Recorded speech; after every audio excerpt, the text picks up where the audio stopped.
नमस्कार, स्वागत है आपका आईएएस पॉइंट के प्रोग्राम में। हमारा नाम सोनाली है। देखिए, यूपीएससी की परीक्षाओं में अक्सर वर्ड संबंधी प्रश्न पूछे आते हैं, आप सभी चीज़ जानते हैं। मेरा सेक्शन आपका करंट अफेयर का रहता है, जो कि अभी हमारा डेली करंट अफेयर जो रहता है वही शेड्यूल चल रहा है। जो कि कुछ बच्चों ने कहा है कि करंट अफेयर पढ़ाया जाए, इस कारण से मैं जो आपके इंपॉर्टेंट क्वेश्चन में सिर्फ करंट अफेयर ही लेकर आ रही हूँ। अगर मुझे लगता है कि और कोई टॉपिक भी आपके इंपॉर्टेंट हो रहा है तो उसके भी प्रश्नोत्तर मैं ज़रूर आपके सामने लेकर आऊँगी। इसके साथ साथ अगर आपको जो मैंने आपको कल क्वेश्चन का आंसर दिया था उसका उत्तर आपको कमेंट सेक्शन में बताना था। आज भी हम आपको एक क्वेश्चन देंगे जिसका उत्तर आपको कमेंट सेक्शन में बताना है। चलिए शुरुआत करते हैं हमारे पहले प्रश्न की ओर। प्रश्न नंबर पहला है हमारा, फुटबॉल के इतिहास में सबसे ज़्यादा गोल करने वाले जो खिलाड़ी है उनका नाम पूछा गया है। फुटबॉल के इतिहास में सबसे ज़्यादा गोल करने वाले खिलाड़ी है जिनका नाम है क्रिस्टियानो रोनाल्डो। ठीक है, क्या नाम है? क्रिस्टियानो रोनाल्डो, जिन्होंने क्या किया है, फुटबॉल में सबसे ज़्यादा गोल करने वाले यह खिलाड़ी बन गए हैं। अगला प्रश्न है आपका, ग्लोबल रिसाइलिंग डे जब कब बनाया जाता है? तो आपको पता होना चाहिए कि जो ग्लोबल रिसाइलिंग डे है यह अभी हाल ही में 18 मार्च 2021 को बनाया गया है। अगला क्वेश्चन देखेंगे हम। अगला है आपके पास कि ग्लोबल रिसाइकलिंग डे 2021 का विषय क्या रखा गया था? तो जो ग्लोबल रिसाइकलिंग डे था इसका 2021 का जो विषय था यानी कि सब्जेक्ट वह था रिसाइकलिंग हीरोज। ठीक है, क्या था? रिसाइकलिंग हीरोज, यही आप इसका क्या था? विषय था। किसका? ग्लोबल रिसाइकलिंग डे 2021 का। अगला प्रश्न है आपके पास, 10वां इंटरनेशनल हेरिटेज टूरिज्म जो कॉन्क्लेव है इसका आयोजन किस राज्य में किया गया था? तो जो 10वां इंटरनेशनल हेरिटेज है यह हरियाणा में इसका आयोजन किया गया था। तो आपका हरियाणा सही जवाब हो जाएगा। अगले प्रश्न की ओर चलते हैं। अगला प्रश्न कह रहा है कि फुटवियर कंपनी जो कि बाटा इंडिया लिमिटेड के नए ब्रांड एम्बेसडर कौन बने हैं? तो बाटा जो इंडिया लिमिटेड है इसके जो ब्रांड एम्बेसडर बने हैं वह है कार्तिकेय अर्जुन, जो कि फुटवियर कंपनी। ठीक है, आप सभी जानते हैं जो बाटा है यह फुटवियर की कंपनी है और इंडिया की है। तो जो फुटवियर कंपनी जो कि बाटा इंडिया लिमिटेड इसके ब्रांड एम्बेसडर बनाए गए हैं कार्तिक आर्यन जी। अगला प्रश्न है आपके पास, किस राज्य में विश्व का सबसे बड़ा ऊंचा रेल पुल का निर्माण का जो कार्य है वह पूरा हुआ है? तो आपको सभी को यह तो मोस्ट इम्पोर्टेंट प्रश्न है कि जम्मू कश्मीर में क्या हुआ है कि विश्व का सबसे ऊंचा रेल पुल इसका निर्माण पूरा हो गया है। अगले प्रश्न की ओर चलते हैं। अगला प्रश्न है आपका कि भारत ने किस देश के साथ खेल और युवा मामलों में सहयोग के लिए समझौता किया है? तो मालवीय ने क्या किया है? भारत ने मालवीय के साथ क्या किया है? खेल और जो युवा मामले है इसके साथ क्या किया है? समझौता किया है। अगला प्रश्न है, किस देश के राष्ट्रपति जॉन मेगुफली का 61 की आयु में क्या हुआ? निधन हो गया है। तो यह किस देश के राष्ट्रपति थे जिनका नाम क्या है? जॉन मेगुफली। ठीक है, इनका निधन हुआ है। तो यह तंजानिया के क्या थे? राष्ट्रपति थे। अगले प्रश्न की ओर चलते हैं। अगला प्रश्न है कि भारत के कश्मीर आधारित 15 क्रिप्स की कमान किसने संभाली है? तो भारत के जो कश्मीर आधारित जो 15 क्रॉप्स है इसकी जो कमान है यह lieutenant general DP Pandey ji ने संभाली। किसे संभाली है? लेफ्टिनेंट जनरल डीपी पांडे ने। इन्होंने क्या किया है कि भारत कश्मीर आधारित 15 क्रॉप्स की कमान को संभाला गया है।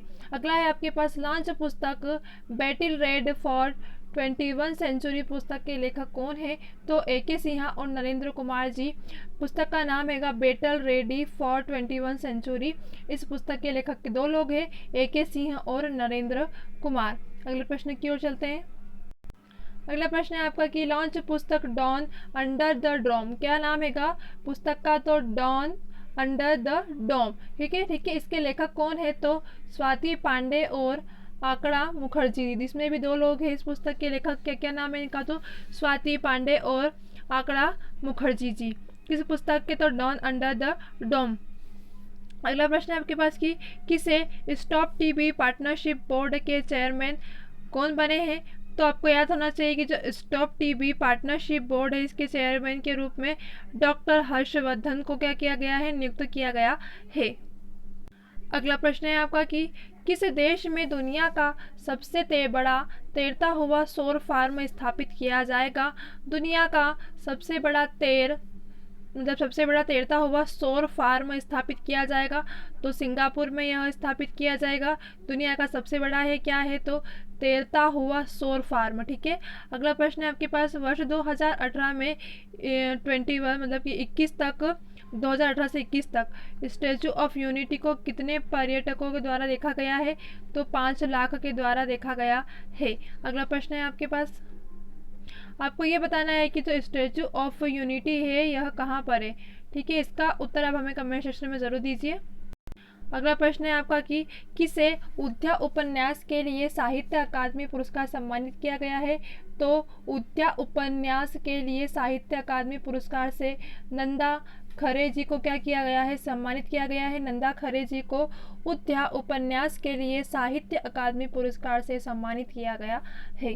अगला प्रश्न है आपके पास, सिप्री की रिपोर्ट के अनुसार, किसकी रिपोर्ट है, तो सिप्री की रिपोर्ट के अनुसार भारत के हथियार का आयात कितने प्रतिशत में गिरावट आई है। यह प्रश्न आपका कल भी था। ठीक है, 33% की क्या आई है, गिरावट आई है। किसने बताया, तो सिप्री की रिपोर्ट के अनुसार काई में भारत के हथियार के आयात में कमी आई है, तो कितने प्रतिशत आई है, तो 33% की गिरावट आई है। अगले प्रश्न की ओर चलते हैं। अगला प्रश्न है आपका कि सुप्रीम कोर्ट ने किस पक्षी के संरक्षण के लिए कम वोल्टेज वाली ट्रांसमिशन लाइनों को अंडरग्राउंड करने के लिए निर्देशक जारी किए हैं। ठीक है, काय के लिए, पक्षी के संरक्षण के लिए। पक्षी का जो संरक्षण है इसके लिए क्या किया गया है, तो कम वोल्टेज वाली जो ट्रांसमिशन होती है इन लाइनों का क्या किया है, अंडरग्राउंड करने के निर्देशक जारी किए हैं, तो ग्रेट इंडियन बर्ड्स के लिए जारी किए हैं। अगला प्रश्न है आपके पास कि राष्ट्रीय सुरक्षा दल, जिसे कि क्या कहा जाता है, NSG, क्या कहा जाता है राष्ट्रीय सुरक्षा बल को, तो NSG के महानिदेशक कौन बने हैं। ठीक है, कि राष्ट्रीय सुरक्षा दल के जो महानिदेशक यह कौन बने, तो MA गणपति जी क्या बने हैं, राष्ट्रीय सुरक्षा दल के महानिदेशक के रूप में इन्हें नियुक्त किया गया है। इनका नाम क्या है, तो MK गणपति। अगले प्रश्न की ओर चलते हैं। अगला प्रश्न है आपका कि हुरून इंडिया वेल्थ रिपोर्ट 2021 के अनुसार सबसे ज़्यादा करोड़पति वाला राज्य कौन बना है, तो हुंडो इंडिया वेल्थ रिपोर्ट के अनुसार क्या हुआ है, सबसे ज़्यादा करोड़पति वाला राज्य, तो यह बन गया है महाराष्ट्र। तो आपका सही जवाब होगा महाराष्ट्र। यह क्या है, तो यह 2020 के अनुसार क्या बना है, सबसे ज़्यादा करोड़पति वाला राज्य बन गया है।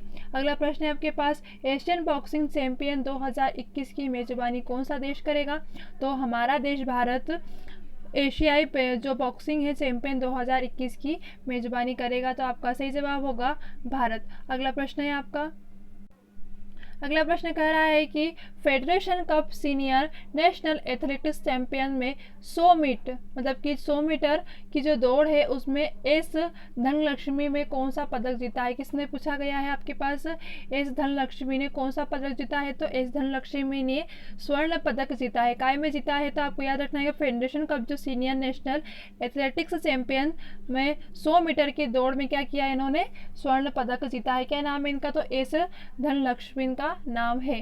ठीक है, आपको अगर याद नहीं हो तो देखो धनलक्ष्मी, धन मतलब सोना, सोने से क्या हो गया, स्वर्ण पदक। अगला प्रश्न देखेंगे। अगला प्रश्न है आपका कि किस देश के पूर्व प्रधानमंत्री मौदूद अहमद का निधन हुआ है। जो मौदूद अहमद थे यह किस देश के प्रधानमंत्री थे जिनका निधन हो गया है, तो बांग्लादेश के प्रधानमंत्री थे जिनका नाम था मौदूद अहमद। अगला प्रश्न है आपके पास कि भारत ने किस देश के साथ मिलकर कल्याणी राफेल एडवांस सिस्टम था, जिसको क्या कहा गया था, केरास कहा गया था, यह विकसित किया है। तो आपको याद रखना है कि हमारा देश भारत की बात, तो भारत ने इजराइल के साथ मिलकर क्या किया है, कल्याणी राफेल एडवांस सिस्टम, ठीक है, विकसित किया है। किसके साथ, तो इजराइल के साथ। अगला प्रश्न देखेंगे हम। अगला प्रश्न है आपका कि दिलीप गांधी का 69 वर्ष की आयु में निधन हुआ है। वह एक प्रसिद्ध नेता थे। ठीक है, दिलीप गांधी का पूछा गया है कि इनका 69 वर्ष की आयु में निधन हुआ है, वह एक प्रसिद्ध क्या थे, तो आपको याद रखना है कि जो दिलीप गांधी है यह नेता थे। ठीक है, क्या थे, एक नेता थे। इसके साथ साथ आज का हमारा सेक्शन जो है वो यहीं ख़त्म होता है। और अगर कुछ आज का जो हमारे प्रश्न काफ़ी कम थे, कल से हम आपके थोड़ा ज़्यादा प्रश्न लेके आएंगे ताकि आपकी क्लास थोड़ी और चल सके, क्योंकि हमारे 24 प्रश्न तो डेली 24 से मतलब समथिंग आप मान लो कि 20 से ज़्यादा ही प्रश्न आपके रेगुलर चलते हैं, जो कि आपके कुछ तो रिवीजन के तौर पर भी चलते हैं और कुछ आपके जो नए हैं वो भी मिलते हैं। इसके साथ साथ आपका जो पुराना है वो रिवाइज भी हो जाता है। आज भी हमारे 2-3 प्रश्न थे जो कि आपके कल ऑलरेडी हो चुके थे। जो इंपॉर्टेंट प्रश्न होते हैं ना, मैं उसको रिवाइज कर लेती हूँ ताकि आपको एक बार और ठीक से अच्छे से याद हो जाए। चलिए, इसके साथ साथ अगर कोई भी प्रश्न में कोई भी डिफ़िकल्टी हुई हो तो आप हमसे कमेंट सेक्शन में पूछ सकते हैं। चलिए, मिलते हैं, तब तक के लिए बेस्ट ऑफ लक।